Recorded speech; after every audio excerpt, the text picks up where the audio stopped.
Como que vocês estão? Espero que tenha tido um dia abençoado. Estamos indo para a nossa parte 4 do discipulado, a mensagem. Nossa ideia aqui é fazer um resumo, um compêndio da Bíblia, né, de Gênesis e Apocalipse. Não, aí nossa ideia não é parar em um livro ou um tema em específico, embora isso possa trazer a gente ter um tempo maior sobre algum assunto, respondendo a pergunta de alguns irmãos, mas a ideia é nós fazermos como se fosse um resumo de toda a Bíblia, passando pelas partes mais importantes, se é que existe uma parte mais importante que outra, mas é como se fosse uma síntese de toda a Sagrada Escritura de Gênesis e Apocalipse, né? Nós já estamos na nossa quarta lição. Semana passada, na terça-feira da semana passada, nós paramos com o nascimento de Jesus e a gente vai continuar a partir dali no dia de hoje. Mas antes da gente iniciar, me permitam-me uma palavra de oração. Já agradecendo a todos vocês que estão conosco, né? Hoje eu tenho o Robson que tá me ajudando nas perguntas, né? Se vocês quiserem fazer alguma pergunta hoje, pode me parar a qualquer momento e a gente pode ir dando continuidade. Eu creio que o link já esteja no grupo da igreja. Se você quiser compartilhar com outros amigos, irmãos em Cristo, estamos juntos. Permita-me uma palavra de oração. Paizinho querido, nós te amamos. Obrigado por esse dia, Senhor. Nós queremos entregar, Senhor, o nosso dia de hoje diante de Ti.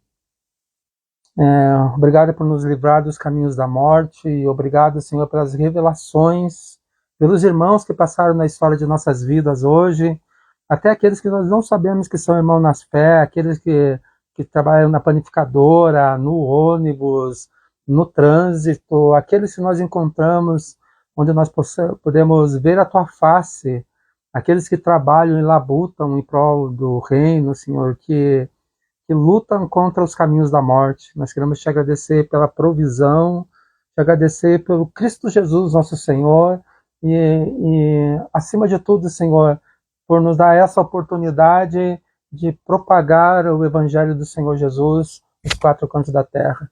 Vemos isso como um privilégio de estarmos aqui ainda, Senhor, apesar de nós mesmos e apesar das circunstâncias da vida, ainda a permanecer firme em Ti. Que essa oração, que essa palavra, ela se chega a muitos corações. Tu és o Senhor, Tu assenta-se no trono, Senhor, do nosso coração, da nossa vontade, do nosso entendimento.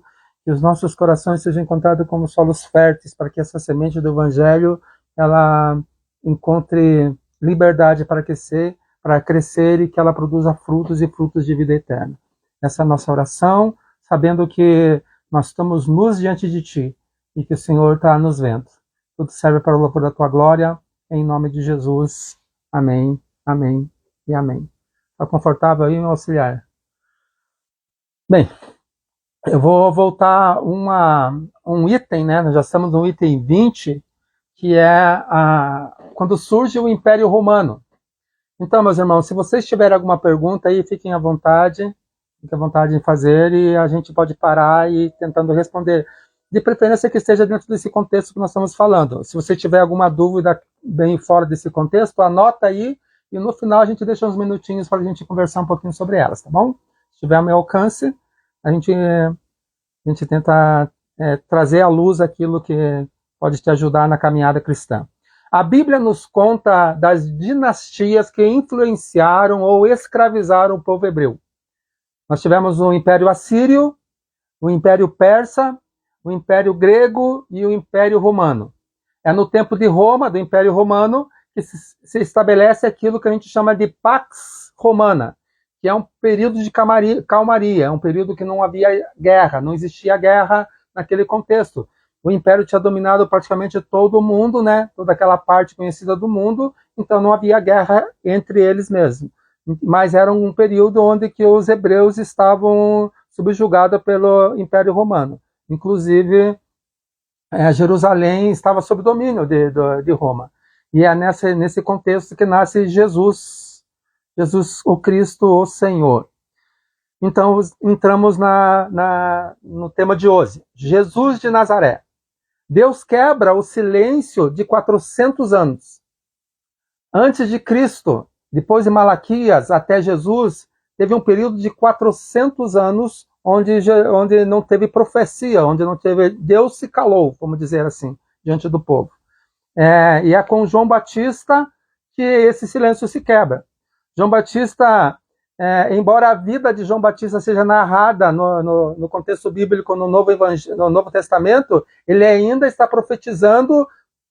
Ele é um profeta debaixo da antiga aliança, um profeta do Antigo Testamento, considerando que a nova aliança ela é inaugurada com a morte de Jesus. Então, só a partir do momento em que Jesus morre na cruz, derrama seu sangue, a Bíblia diz que todo pacto é selado com sangue. Então, o Novo Testamento nasce a partir da morte e ressurreição de Jesus. Então, João Batista ainda, embora ele tenha sido a história dele narrado no contexto do Novo Testamento, ele ainda é um profeta do Antigo Testamento. Né? Ele é um profeta, esse profeta ele tem uma mensagem, e a mensagem é mais ou menos, parafraseando João Batista, chegou a hora do Messias nascer. Esse é o tempo, é agora, é o momento do cumprimento da profecia da esperança messiânica. Tem um texto que diz, ele tem uma frase que diz assim: preparem o caminho do Senhor, endireitem suas veredas, ou conserte sua vida para a vinda do Senhor. E é por isso que João Batista é chamado por Jesus de o maior de todos os homens.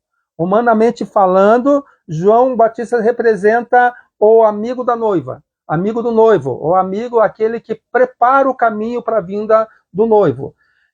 Trazendo para o lado espiritual, o Espírito Santo hoje é o amigo do noivo, né? Que está preparando o caminho para a volta, para o retorno do Senhor. Né?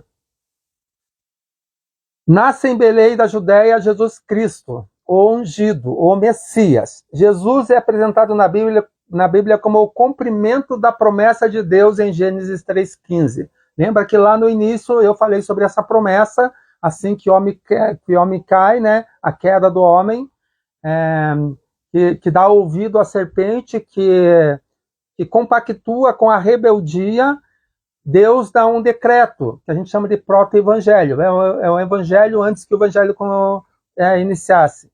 Que ele decretou que da semente da mulher viria aquele que pisaria a cabeça da serpente. O modo de pensar, a ideia da serpente, viria da semente de uma mulher.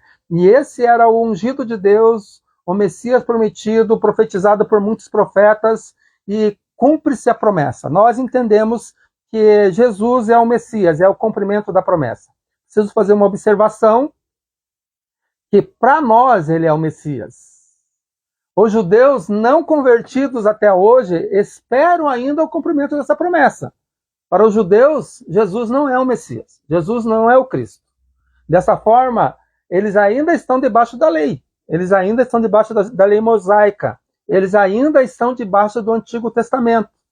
E é por isso que nós entendemos hoje, falando sobre a história recente, atual, de guerras, de conquista de Israel, da forma com que eles agem, eles ainda estão esperando o Messias. Por isso, não esperem muita misericórdia dos judeus com relação ao que está acontecendo em Gaza. Eles ainda estão debaixo de que eles são um povo conquistador. A ideia deles espiritual é completamente distinta, vamos dizer assim, tem pontos muito distintos dos nossos, como misericórdia, compaixão, essas coisas assim. Eles estão debaixo, eles ainda acreditam que eles são o povo único de Deus. Para nós cristãos, salvação vem a partir da conversão a Cristo. E eles acreditam, como é um mandamento, como que é a doutrina judaica, vamos dizer assim, que todo aquele que faz boas obras, uma pessoa boazinha está salva. E, independente se você seja judeu ou não. Se você faz as obras de misericórdia, que é o Tetzat, que eles falam, né? Que é, deixa eu ver se eu me lembro. que são atos como a gente fala, de fazer doação às pessoas. Esqueci o nome, esse nome. Como? Caridade. Se você faz caridade, se você cumpre a lei, principalmente, né? Se cumpre a lei, se você ora, você cumpre os preceitos necessários para que você seja uma boa pessoa e assim você encontre essa salvação, que é a salvação para eles é diferente daquilo que temos como cristão para nós. Então, para os judeus, Jesus não é Jesus Cristo, Jesus não é o Cristo. Alguns acreditam nele sim, na existência dele, mas como um profeta, outros acreditam nele só como um judeu, um bom judeu, como um rabi, como um mestre, mas não tem ele como filho de Deus, como Messias prometido, né? A não ser os judeus de raiz messiânica, né? Que já tem esses que acreditam que Jesus é o Messias. Gênesis 3,15, então, seria a profecia que a semente da mulher viria aquele que pisaria na cabeça da serpente. Aqui eu vou passar para vocês agora, não precisa anotar, porque a semana que vem eu vou enviar para vocês, assim como eu tenho enviado o resumo do que nós estamos tratando hoje. Eu vou passar para vocês algumas profecias no Antigo Testamento por diversos profetas do Antigo Testamento e em qual parte do Novo Testamento demonstra que essas profecias a respeito de Jesus como Cristo se realiza. Em resumo, profetizaram sobre ele, só que alguns não acreditam que ele é o Messias. Os textos do Novo Testamento, alguns textos, reforçam que Jesus é o Messias prometido. Então vamos lá. Gênesis 3,15 diz que seria da semente da mulher que nasceria o homem. Essa profecia se cumpre em Gálatas 4. Algumas das primeiras, como são muitas profecias, as primeiras aqui eu coloquei a referência e vou ler o texto que diz isso. As últimas eu só vou passar por elas, tá? Não vou ler todo o texto para não ficar muito esticado esse tempo. O que está dizendo em Gálatas 4,4? Mas vindo a plenitude dos tempos, Deus enviou seu filho, nascido de mulher, nascido sob a lei. Então havia uma profecia que dizia que ela ia nascer de uma mulher virgem, e em Gálatas 4,4 ele diz que foi nascido de uma mulher, nascido debaixo da lei. Gênesis 18 diz que ele seria descendente de Abraão. Em Atos 3,25 diz o seguinte: vós sois os filhos dos profetas e da aliança que Deus fez com nossos pais, dizendo a Abraão: na tua descendência serão benditas todas as famílias da terra. Gênesis 17:19, que ele seria descendente de Isaque. Em Mateus 1:2 diz que do livro da geração de Jesus Cristo, está falando sobre genealogia, do livro da geração de Jesus, ele é filho de Davi e filho de Abraão. E Abraão gerou Isaque, e Isaque gerou Jacó, e Jacó gerou Judá e seus irmãos. Então fala da descendência, que ele também vinha da descendência de Isaque. Em Números 24:17 diz que ele também seria da descendência de Jacó, como nós lemos acima. E em Lucas 3:34 diz que e Judá de Jacó, e Jacó de Isaque, Isaque de Abraão, e Abraão de Terá, e Terá de Nacor. Então quer dizer que várias descendências também de Jacó. Em Gênesis 49:10 diz que ele seria da tribo de Judá. Em Lucas 3:33 diz: filho da Aminadab, filho de Ram, filho de Esrom, filho de Pérez, filho de Judá. Lembrando que José e Maria também era descendente da tribo de Judá. Como alguns alegam que Jesus não poderia ser o Messias, porque nós dizemos que ele não nasceu de José, e sim filho de Deus, então não conta a descendência de José. Só que Maria também era descendente de Judá, tá? Era da tribo de Judá. Isaías 9:7 diz que ele seria herdeiro do trono de Davi. Em Mateus 1:1 diz que do livro da geração de Jesus Cristo, filho de Davi, filho de Abraão, também fala sobre a genealogia, que ele era filho de Davi. Quando ele entrou em Jerusalém, eles clamaram ele, o filho de Davi, tem compaixão de nós, filho de Davi. Então eles chamavam ele de filho de Davi. Está tudo tranquilo ali, mas em Miqueias 5:2 diz que sobre o lugar de nascimento dele. Em Mateus 2:1 diz que, e tendo nascido Jesus em Belém da Judéia, no tempo do rei Herodes, eis que uns magos vieram do Oriente a Jerusalém. Confirma o local do nascimento. Deuteronômio 9, 25 fala sobre a época do nascimento. Em Lucas 2, 1 e 2 diz que naqueles dias César Augusto publicou um decreto ordenando o recenseamento de todo o Império Romano. Este foi o primeiro recenseamento feito quando Quirino era governador da Síria. Existia uma profecia que falava sobre a época do nascimento que se cumpriu em Lucas 2. Isaías 7,14 diz que ele nasceria de uma virgem. E Mateus 1,18 diz que foi assim o nascimento de Jesus Cristo. Maria, sua mãe, estava prometida em casamento a José, mas antes de se unirem, achou-se grávida pelo Espírito Santo. Em Jeremias 31,15, fala sobre a matança dos meninos. Em Mateus 2,16, então Herodes, vendo que tinha sido iludido pelos magos, irritou-se muito e mandou matar todos os meninos que havia em Belém, em todos os seus contornos, de 2 anos para baixo, segundo o tempo que diligentemente inquiria os magos. Então se cumpriu o que foi dito pelo profeta Jeremias, que diz, em Ramá se ouviu uma voz, lamentações, choro e grande pranto, Raquel chorando seus filhos, e não quer ser consolada, porque já não existem mais. Em Oséias 11, versículo 1, fala sobre a fuga do Messias para o Egito. Mateus 2,14 diz, e levantando-se ele, tomou o menino e sua mãe de noite e foi para o Egito. Em Isaías 9, de 1 a 2, fala sobre o seu ministério na Galileia. Em Mateus 4, de 12 a 16, diz, quando Jesus ouviu que João tinha sido preso, voltou para a Galileia. Saindo de Nazaré, foi viver em Cafarnaum, que ficava junto ao mar, na região de Zebulon de Naftali, para cumprir o que fora dito pelo profeta Isaías, terra de Zebulon e terra de Naftali, caminho do mar, além do Jordão, Galiléia dos gentios. O povo que vivia em trevas viu uma grande luz, sobre os que viviam na terra da sombra e da morte raiou uma luz. Deuteronômio 18,15 diz que ele seria profeta. Em João 6,14, vendo, pois, aqueles homens o milagre que Jesus tinha feito, diziam, esse é o verdadeiramente o profeta que deveria de vir. Em Salmos 110, 4, sacerdotes, ele seria sacerdote como Melquisedeque. Em Hebreus 6,20 diz, onde Jesus, que nos precedeu, entrou em um lugar, tornando-se sumo sacerdote para sempre, segundo a ordem de Melquisedeque. Em Isaías 53, 3, diz que ele seria desprezado pelos judeus. Em João 1,11, se cumpriu isso. Em Isaías 11, 2, agora eu só vou dar as referências, mas é para a gente passar mais rápido. Em Isaías 11, 2, diz que suas características pelo Espírito Santo. Em Lucas 2, 52 se cumpriu. Em Zacarias 9, 9, diz sobre a sua entrada triunfal em Jerusalém. Em João 12, de 3 a 14, se cumpre. Em Salmos 41, 9, diz que seria traído por um amigo.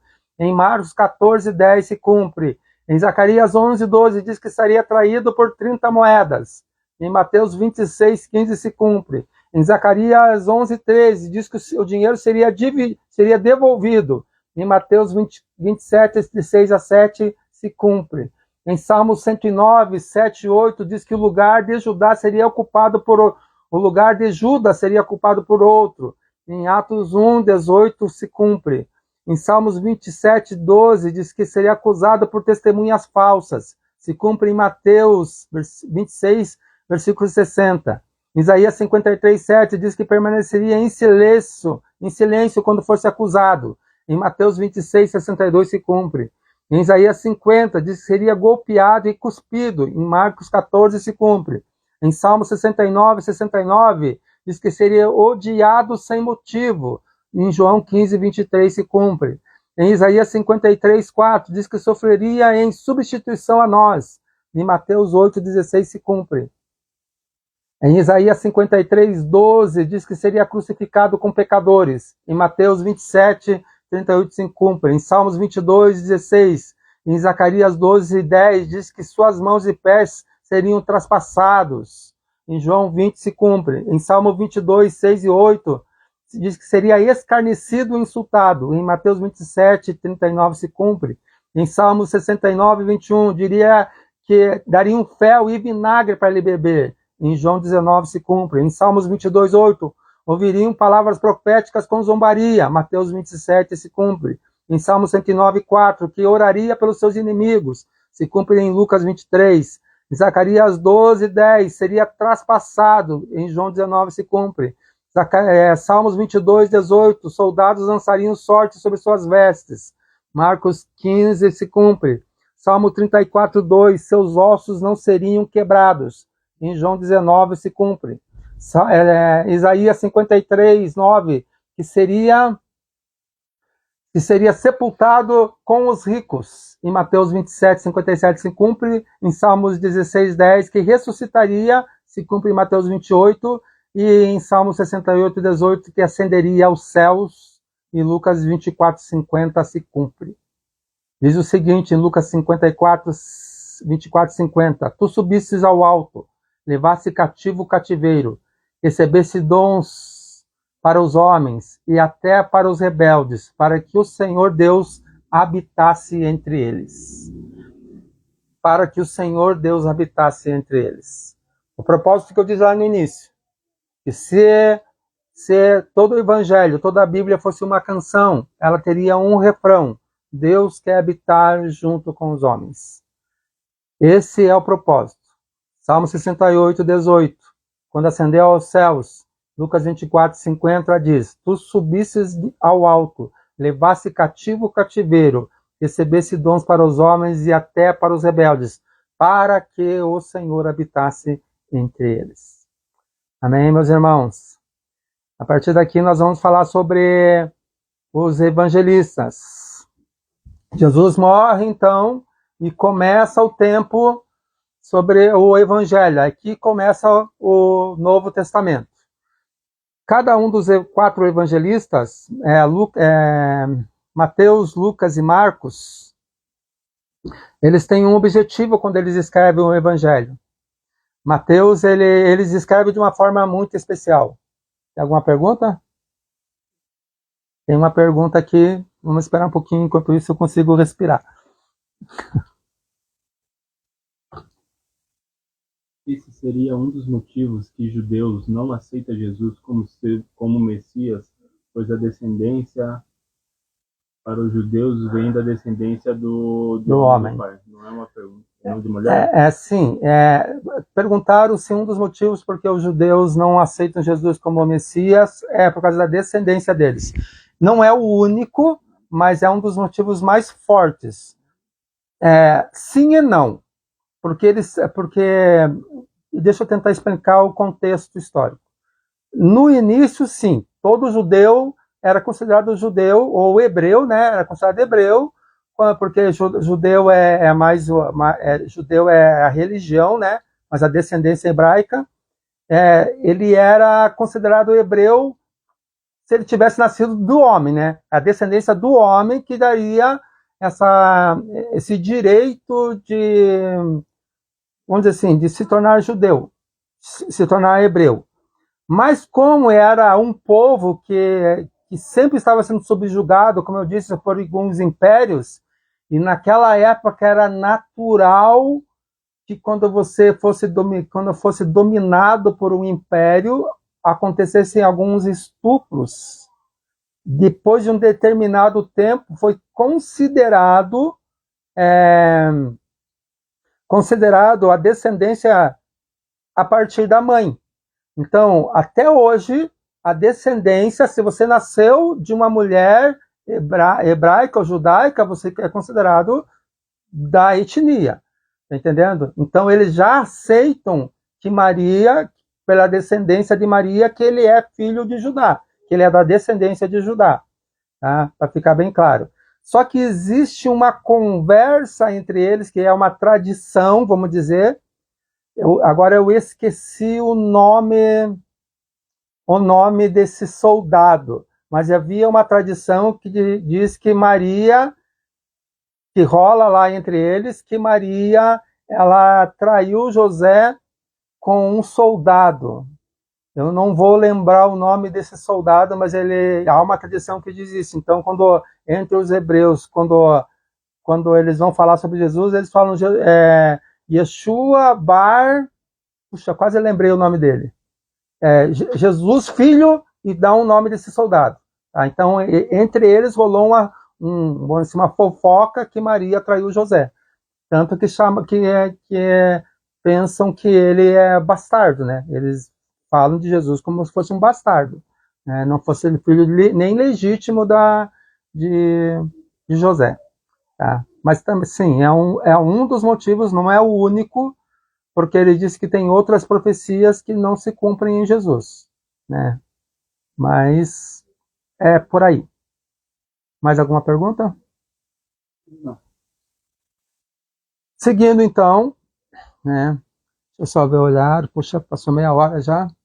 Os evangelistas descrevem Jesus, eles têm uma intenção quando eles escrevem, né? Dentro daquilo que eles conviveram com Jesus, e nem todos foram contemporâneos, né? Ou melhor, estiveram junto com Jesus, foram apóstolos, né?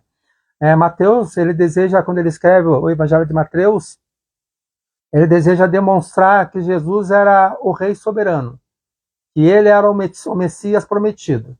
Ele deseja demonstrar que as profecias messiânicas se cumprem nele. Tanto que algumas das profecias, quando elas se cumprem, vocês vão ver que a maioria delas está escrita em Mateus, né? Então ele tinha a intenção de falar assim, não, esse Jesus é o Rei, ele é o soberano Rei do universo e é o Messias prometido. A intenção central do Evangelho de Mateus é essa. Já Marcos, ele fala sobre Jesus assim como um Deus poderoso, mas no sentido de fazer milagres. Ele é o poder sobrenatural de Jesus, né? Ele traz Jesus como um milagreiro. É o evangelho que mais fala sobre os eventos sobrenaturais de Jesus, né? Demonstra o poder de Jesus, aquele que faz maravilhas, milagres, sinais. E quando a gente fala sinais, a gente fala um pouquinho sobre milagre. Pantera, isso mesmo. Yeshua Bar Pantera, né? Parabéns, está estudando aí, é por aí mesmo. Foi você? Ah, foi o meu auxiliar aqui que procurou aqui. Então, o nome do soldado que dizem que Maria traiu, era Pantera. Então, fala que é Yeshua Bar Pantera, filho de Pantera. Estava falando sobre Marcos, que ele tenta mostrar que Jesus era o milagreiro, o poder sobrenatural de Jesus na Terra, que também era sobre uma profecia do Messias, que ele faria alguns sinais muito maior que outros profetas que fizeram, como Elias, que fizeram no Antigo Testamento. Falar um pouquinho sobre milagres. A palavra milagre, ela é uma palavra hebraica que fala, milagre quer dizer sementes, né? Então, o milagre, ele tinha a intenção de gerar alguma coisa. E pode observar que os textos que falam sobre milagre, falam sobre sinais de milagre. E quando ele fazia alguns milagres, eles viam que era um sinal do Messias.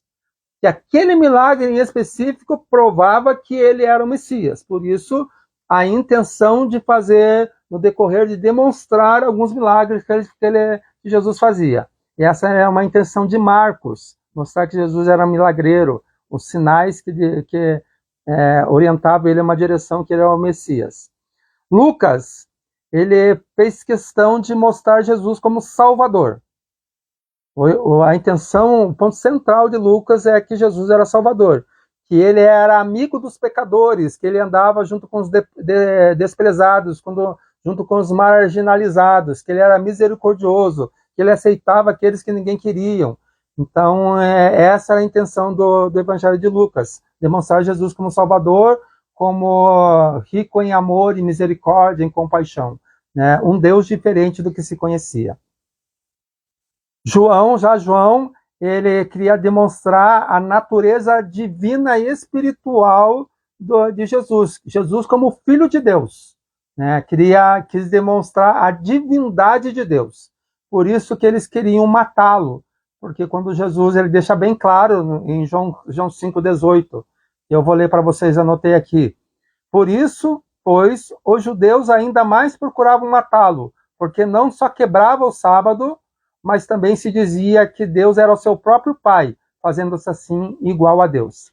Então, quando João 5,18, eles intentaram matar Jesus, porque Jesus dizia que Deus era o seu Pai.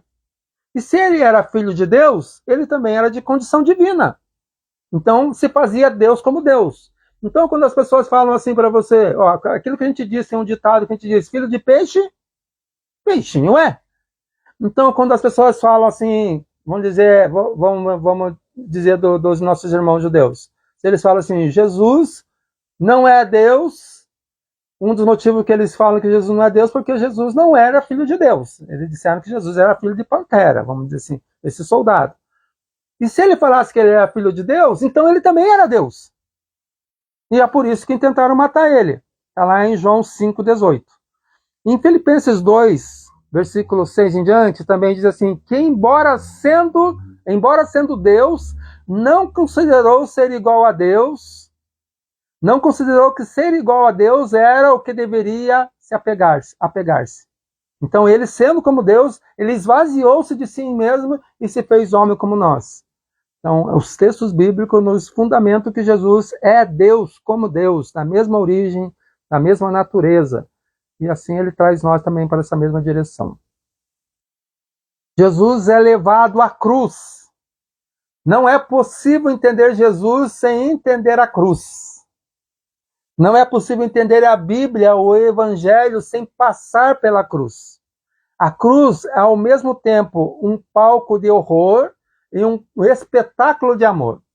A crucificação era a punição para rebeldes políticos, rebeldes subversivos, assassinos de romanos. Era como se fosse uma punição para políticos, né? Aqueles que lutavam contra o domínio romano. Os insurgentes ao regime do Império de Roma. A cruz matava por asfixia. Era uma morte terrível para a época, era uma morte longa e dolorosa. Era uma verdadeira tortura. Mas não era a única tipo de morte, não era, a cruz não era a única morte que eles usavam. Eles usavam uma outra tipo de morte para esses rebeldes, subversivos, que era uma punição que era muito divulgada entre os etrusos, que é a necroforia. Vocês vão observar que Paulo ele cita isso em Romanos. O que seria a necroforia? Ela é usada como uma tortura para prisioneiros de guerra. Está lá no campo de batalha, matou um romano. O romano não era enterrado em solos, vamos dizer assim, onde houve a batalha. Ele tinha que ser levado até Roma, ou num lugar... Outro motivo pelo... Só um pouquinho, deixa eu só concluir esse pensamento e depois eu vou para a pergunta. Então, se tivesse uma batalha, Roma vencia a batalha, e tivesse prisioneiros, eles faziam com que esses prisioneiros pegassem os cadáveres dos soldados romanos, amarravam frente a frente com esse soldado, vamos dizer assim, prisioneiro, e eles tinham que carregar esse cadáver até chegar no lugar onde que o soldado romano teria que ser enterrado. E quando eu digo levar até lá, não tinha carro, não tinha Uber na época, era andando, debaixo do sol e chuva. Então esse cadáver apodrecia. E qual que era a intenção? Que os soldados que foram subjugados, né, os prisioneiros, eles acabaram sendo contaminados por aquele cadáver, por aquele mau cheiro que eles tinham, e quando enterravam, eles tinham que enterrar os soldados ainda romanos, e eles já estavam contaminados, e eles acabavam morrendo por doença. Por isso que Paulo, ele fala, eles por carregar esse corpo de decomposição, Paulo fala em Romanos 7:24, miserável homem que sou, quem poderá me livrar do corpo dessa morte? Em alusão ao corpo do velho homem, né? Que embora a gente já esteja... o homem velho tenha sido morto dentro de nós, nós precisamos carregar esse homem velho que luta e que tenta nos matar dia após dia, né? Quem poderá levar no corpo dessa morte? Graça seja dada ao Senhor Jesus Cristo, que nos libertou do corpo dessa morte, né? A cruz que Jesus carregou e no qual foi pendurado não pertencia a ele, era destinada a Barrabás. A pergunta... Ainda sobre os judeus e falando sobre a cruz. Qual é o outro motivo pelo qual os judeus não o têm como Messias é a morte na madeira? Sim.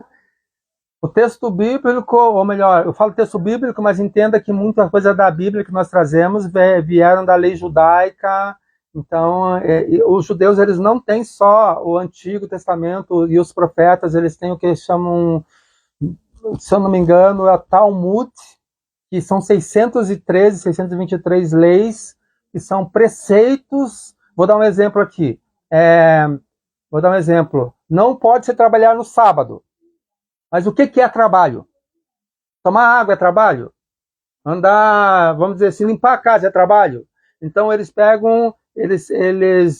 dissecaram a lei para tentar explicar o que poderia e o que não poderia fazer. Por exemplo, assim, andar 999 passos não é trabalho, mas se você andar 1000 é trabalho. Então o Talmud, ele meio que traz algumas outras coisas da tradição judaica. E sim, eles tinham por eles que a Bíblia fala que é maldito aquele que morre no madeiro. E se a pessoa morre no madeiro, ele é amaldiçoado. E o Messias, ele não vinha como um amaldiçoado, ele vinha como bênção. Então Jesus, ele é um maldito para eles. Ele não pode ser o Messias. Então é uma das coisas que fazem com que eles não acreditem que Jesus seja o Messias. Tem outras coisas mais aí, não é só isso não. Jesus foi um preso político. Foi crucificado como um preso político. Na verdade, por Roma, ele não foi crucificado. É isso que eu estava tentando falar, que a cruz que ele carregou não era dele, era de Barrabás. Pilatos não viu motivo para ele, para crucificá-lo. Mas o povo dele, para o qual ele veio, falava que ele estava tentando subverter o Império Romano porque ele se autodeclarou rei. Lembra que nessa mesma passagem que ele estava sendo julgado com Pilatos, e Pilatos perguntou, você é rei? E ele falou assim, sim, sou rei, mas não sou rei desse mundo. Pilatos entendeu, cara, não tem nada a ver com esse rei que eles estão dizendo. Tanto que na placa que estava sobre Jesus, em 3 línguas, estava lá, Jesus, o rei dos judeus. Então, entre aspas, como subversivo, mas aquela cruz não era para Jesus, a cruz era para Barrabás, que sim, era um subversivo, né? Era um preso político, vamos dizer assim. As pessoas, mais alguma pergunta? Levando por essa linha, a gente deve votar no Henrique Cristo? Votar? No Henrique Cristo. Você tá dando... Você vai dizer, eu perguntando se deve votar no Henrique Cristo. O voto é livre, né? E é secreto, meu irmão. Quem vota... Bem, eu ia falar desse... Quem vota faz qualquer coisa, né, meu irmão? A pessoa destinada à morte de cruz após sua condenação não era mais tida como um ser humano? Isso aqui não é uma pergunta, isso aqui é uma afirmação. Quando você era condenado à morte na cruz, você perdia toda a sua dignidade. Você não era mais considerado um ser humano. Você não tinha nem direito a sepultamento. Tanto que aconteceu no sepultamento, na morte de Jesus, algo que era inédito, que José de Arimateia pediu o corpo dele. Ele era alguém também que tinha, vamos dizer assim, influente e era rico, né? Então ele pediu lá pro imperador, para Pilatos, para o corpo de Cristo. E foi dado, é a mesma coisa que falou assim, você pode me dar esse sapato? Ele falou assim, então, pega esse sapato para você. Sabe? Porque não tinha direito. E a morte da cruz, ela não era uma morte rápida. Jesus foi exceção. Jesus, se eu não me engano, foi 3 horas que ele ficou na cruz, 3 ou 6 horas, não tenho certeza. Mas ele ficou pouco tempo na cruz e já morreu. A morte da cruz durava até 2 dias. E a pessoa ia morrendo por sufocamento, né? Falta de respirar. Tanto que às vezes quebravam as pernas das pessoas. Por que acontecia? Como eles pregavam os pés e os braços, essas pessoas, aqui meu auxiliar disse que ficou 6 horas na cruz. O peso do pulmão delas esticado, da dor, ela fazia com que o pulmão se contraísse e ela não conseguia respirar. Então elas tinham que se forçar nos pés, que estavam furados, para levantar, para liberar o diafragma para que elas pudessem respirar. E esse senta e levanta durante horas e horas era muito castigador. chegava a cortar, rasgar o pulso, a mão da onde que eles eram pregados. Né? E daí o que eles faziam? Quando eles queriam apressar a morte, eles quebravam as pernas para que essa pessoa não conseguisse levantar e assim ela morria sufocado mais rápido. No caso de Jesus não foi necessário isso, né? Porque havia uma profecia que dizia que nenhum dos seus ossos seriam quebrados. E daí jogariam numa cova comum, que se chamava Geena, né? E ali se ficava apodrecendo, jogavam cal por cima ali, os urubus comiam, não tinha direito a sepultamento, né? E Jesus, ele foi sepultado, foi adquirido o corpo dele e foi colocado na tumba, né? Que depois se encontra vazia até hoje, louvado seja o nome do Senhor. Jesus é apontado como o Cordeiro de Deus que tira o pecado do mundo. Uma alusão explícita à Páscoa judaica. Jesus é a nossa Páscoa, como diz Paulo. Assim como Moisés, ele foi o libertador político. Assim como Moisés foi um libertador político, agora nós temos um outro libertador, mas um libertador espiritual, que substituindo o Cordeiro Pascal, derrama seu próprio sangue pela vida de todos. Então daí Jesus morre. Né? Mas existe algo muito maior que a cruz, que é a ressurreição. Jesus ressuscita dentre os mortos. A ressurreição é o ponto mais importante, é a mais central do cristianismo, a ressurreição. Porque vai construir a compreensão que o salário do pecado é a morte. Lá na frente, lá atrás em Gênesis já se dizia, ou melhor em Romanos, que o salário do pecado é a morte. Como assim salário do pecado é a morte? Todo aquele que pecasse deveria morrer. Deus decretou isso. Então, teria que haver um pagamento à justiça, como Deus é um Deus de justiça, ele tinha que cumprir a palavra dele, né? Então, o salário do pecado é a morte. E como ele não tinha pecado, a morte não podia cobrar nada dele, a morte não tinha poder sobre Jesus. A morte vai até Jesus e diz, te peguei! Mas Jesus diz, você não tem legitimidade para me pegar, tire suas mãos de mim. Na ressurreição, a justiça de Deus se fez. Mas o que significa a justiça de Deus? Deus decreta que aqueles que pecam devem morrer, sendo a morte o pagamento, o salário para quem peca. É como se tivesse feito um trabalho e você merecesse uma recompensa. E a recompensa pelo pecado, pela má obra que você fez, é a morte. Lembrando que a morte é um espírito. A morte é um espírito. Em Apocalipse, diz que um dos cavaleiros do Apocalipse é a morte.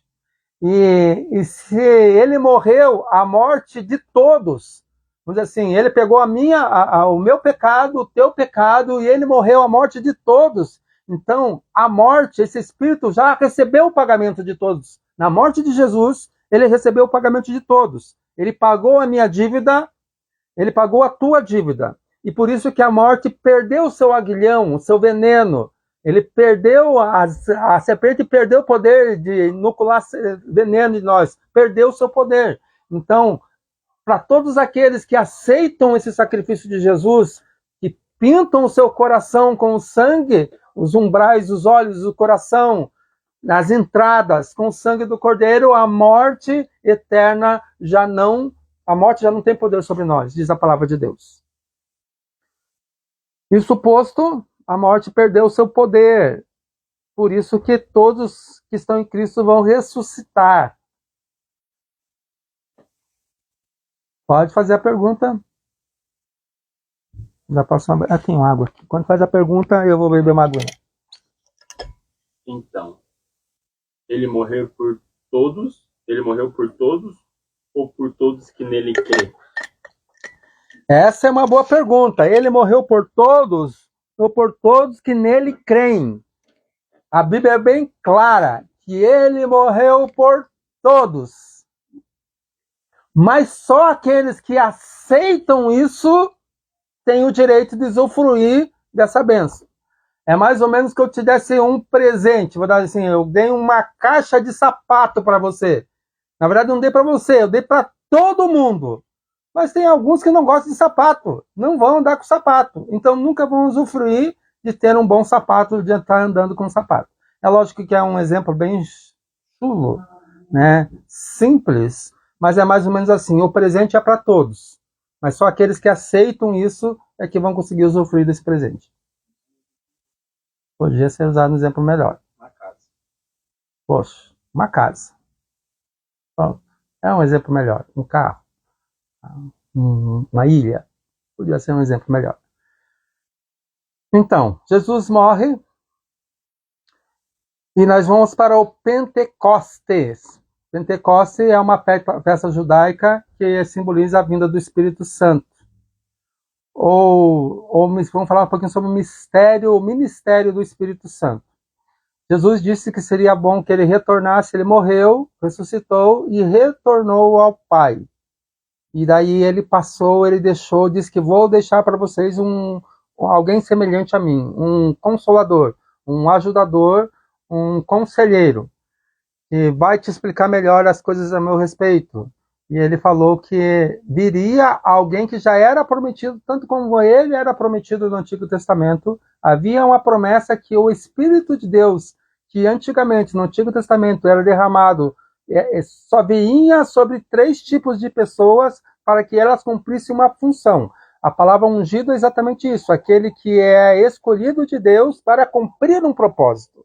Então, os ungidos no Antigo Testamento eram os reis, os sacerdotes e os profetas.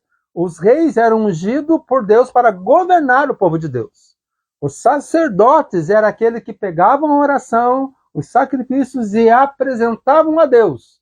E os profetas é aqueles que recebiam da resposta de Deus e passavam para os homens. Então, um entregava as orações a Deus, outro recebia a resposta e passava aos homens. Só reis, sacerdotes e profetas. Já no Novo Testamento, eles dizem que como filhos de Deus, nós recebemos a plenitude do Espírito Santo, cada um de nós, e somos considerados, chamados de reis para governar essa terra, sacerdotes e profetas. Por isso nós temos acesso direto, nós podemos falar com Deus, receber de Deus e ainda governar o povo. Né? Então o mistério do Espírito Santo, que era uma outra promessa feita através do profeta Joel, é ratificada por Jesus, de derramar o Espírito em toda a carne. Isso significa que Deus mudou de endereço. Como assim Deus mudou de endereço? Lembra que no Antigo Testamento, quando você ia orar a Deus, se você fosse um judeu, você tinha que ter uma janela voltada para Jerusalém, que lá era a casa de Deus, o templo do Senhor.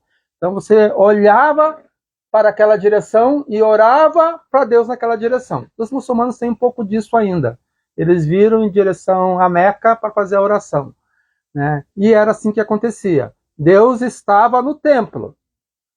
Né? Com a vinda do Espírito Santo, Deus mudou de endereço. Ele resolveu morar aonde? Dentro de você. Agora você é a casa santa de Deus.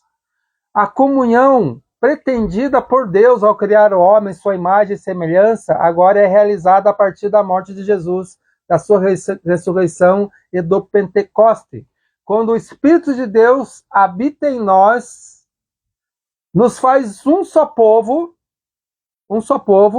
Se Babel era onde houve a confusão das línguas e a dispersão do povo pela presunção humana de achegar-se por sua própria força, pela sua própria vontade, pelo seu próprio poder, se chegar à altura, com seus próprios braços, chegar a Deus e manipular o divino, em Pentecostes, o derramar do Espírito Santo de Deus, cada um ouve a palavra de Deus na sua própria língua, há um entendimento em comum, surge um só povo, uma só nação, e de novo, todos submissos, com submissão total ao senhorio de Jesus Cristo, nosso Deus. Então, o objetivo do Espírito Santo sempre será a comunhão do Espírito Santo, a comunhão do amor do Pai, a graça de Jesus e a comunhão.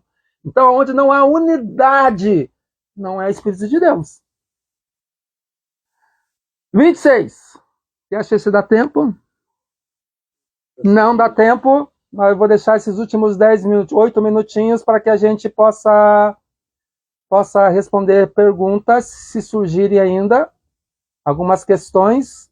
E nós vamos deixa eu só marcar aqui, e a partir de Surge a Igreja, vamos falar um pouquinho sobre a igreja e sobre os apóstolos. Não tem essa pergunta, mas eu acho que você pulou umas partes assim que podia, tipo, da morte de Jesus, assim, que igual se rasgou, que ele tomou a chave da mão do diabo, sabe, essas coisas assim. O meu auxiliar está falando assim que sobre que foi deixado algumas coisas a respeito desse tempo de Jesus, entre a morte e a ressurreição, que seria importante falar. Eu creio que é importante falar também, entendendo que nós estamos numa síntese da Bíblia, né? Então a ideia é trazer toda a síntese da Bíblia. Vamos falar sobre isso. Colossenses, se eu não me engano, no capítulo 3, eu não tenho certeza, mas sei que o Colossenses ele diz assim, algumas perguntas, Jesus desceu ao inferno, o que ele foi fazer no inferno nesses 3 dias? O que ele fez? Ele ficou num spa? Não. Não ficou no spa esses 3 dias. A Bíblia fala que ele desceu ao Hades. Existia os mais antigos vão entender, uma nota promissória. Como que se diz isso atualmente? Uma dívida no Serasa do inferno, sobre a minha e sobre a tua vida.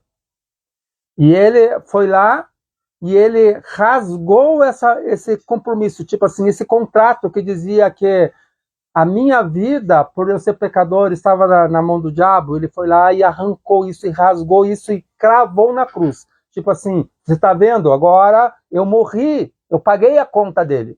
E está aqui, para quando você olhar para a cruz, você saiba que a dívida do João, do Antônio, do Pedro, do Marco, do Robson, do Sandro, da Gabriela, da Antônia, está pago. Tem o nome dele nessa lista. Você não tem mais direito de cobrar nada deles.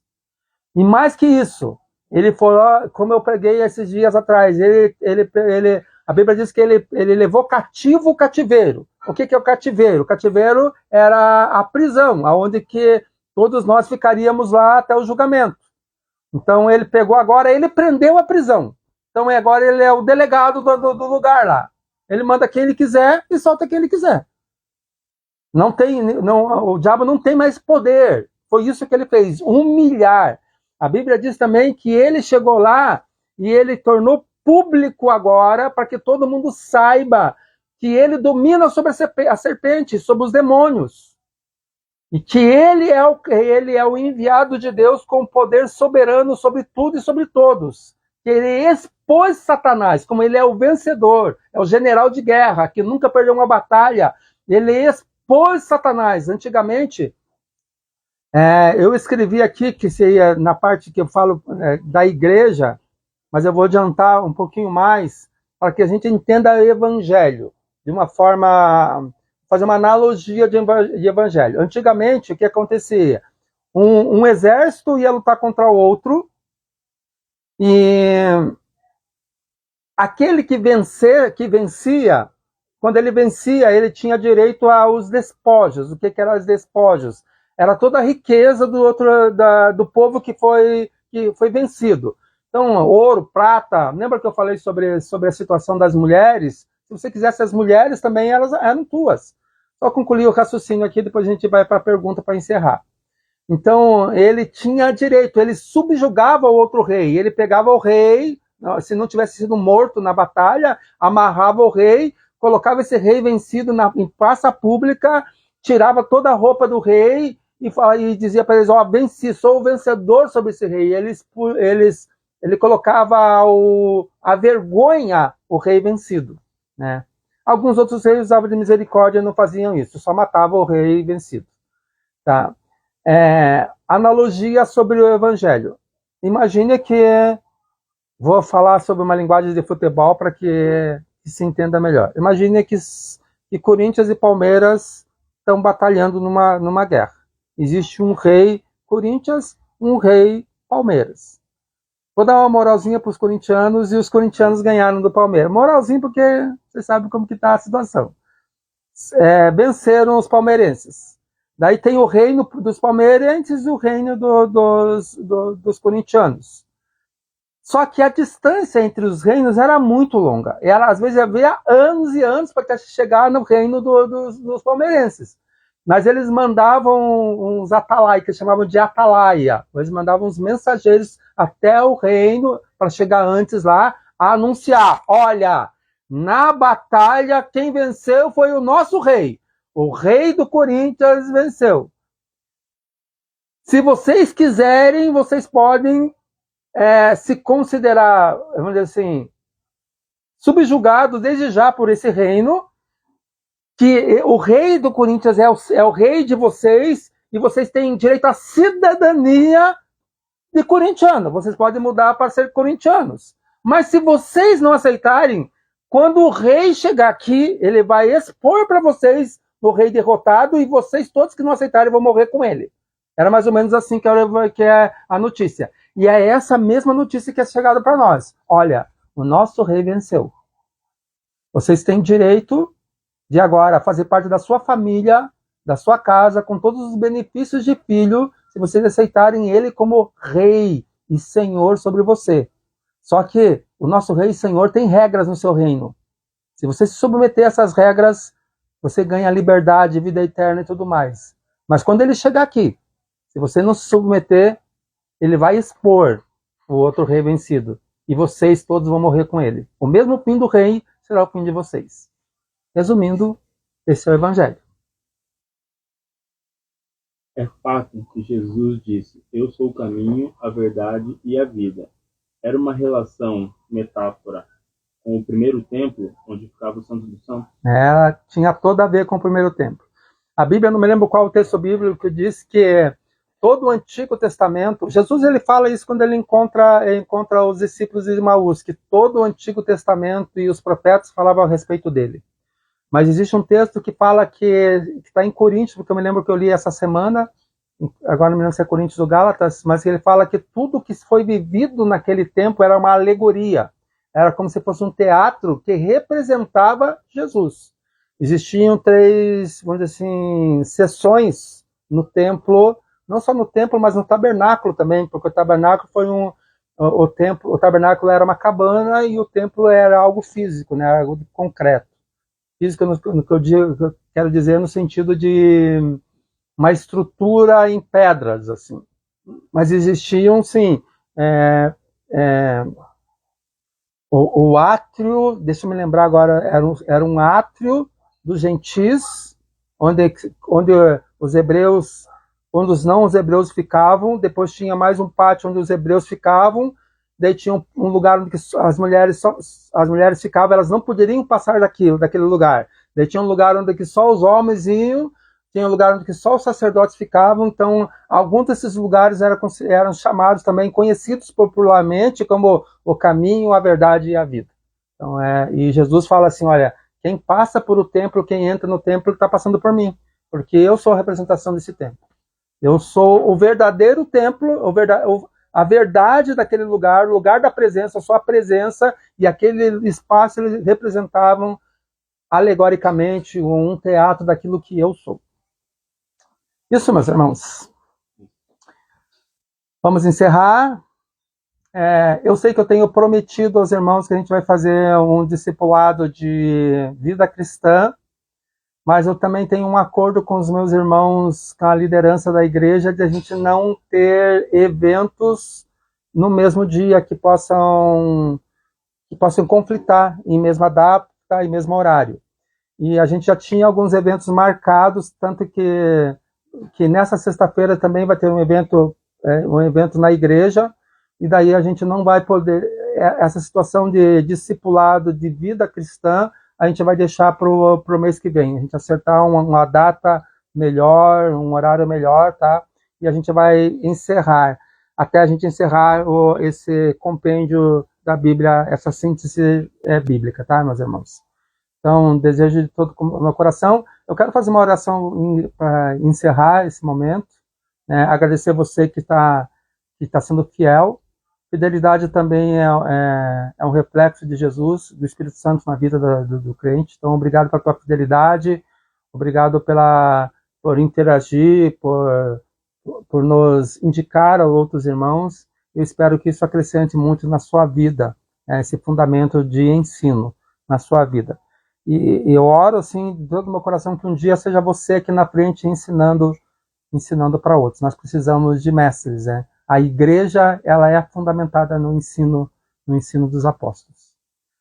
Paizinho querido, obrigado por esse tempo. Nós te louvamos, te bendizemos, sabendo, como foi dito anterior, que nós não estamos fazendo isso por um desejo do coração, mas fomos inspirados pelo Espírito, a necessidade de fundamentar a igreja na verdade da cruz, na verdade bíblica, na verdade escrita. Nós queremos te agradecer, Senhor, porque o céu está aberto sobre nós. Tua palavra nos ensina que o Espírito Santo é aquele que convence o homem do pecado, da justiça e do juízo que está por vir. E quando nós abrimos o nosso coração para que o Espírito nos ensine, ele que sim, o verdadeiro professor, ele é o autor e consumador de nossa fé em Cristo Jesus, ele que testifica da verdade, é a própria verdade revelada. Nós recebemos, foi o Espírito de Cristo que nos faz olhar para ti, Paizinho querido e amado. Nos faz aprender que tudo que nós falamos aqui resume-se em amor, que nós somos o alvo do seu amor, que tudo que o Senhor quer é estar habitando conosco, todos os momentos das nossas vidas. Perdoa os nossos pecados, Senhor, perdoe. Nós tentamos discernir algo que, assim como o meu irmão disse esses dias atrás, nós não sabemos a dimensão. Nós nunca vamos conseguir explicar a dimensão. Mas dentro da nossa pequenez humana e dentro daquilo que o Senhor revela na tua sabedoria a cada homem, nós tentamos trazer e levar esse mesmo Espírito aos irmãos. Te agradecemos por cada um daqueles irmãos que já foram, Senhor, que nós citamos aqui, como Paulo, como Silas, como os profetas. Obrigado, Senhor, porque eles também ajudam a fundamentar aquilo, a tão grande salvação. Obrigado por Cristo Jesus, nosso Senhor, a quem rendemos honra e glória para sempre. Obrigado pelo Espírito Santo da vitória, o Espírito da promessa, o Espírito da comunhão. E, por fim, Senhor, que nós possamos nos amar uns aos outros, para revelar que nós realmente aceitamos a vitória de Cristo na cruz. Fiquem em paz, na certeza que Jesus Cristo sempre acompanha vocês em todo momento. Obrigado, meus irmãos.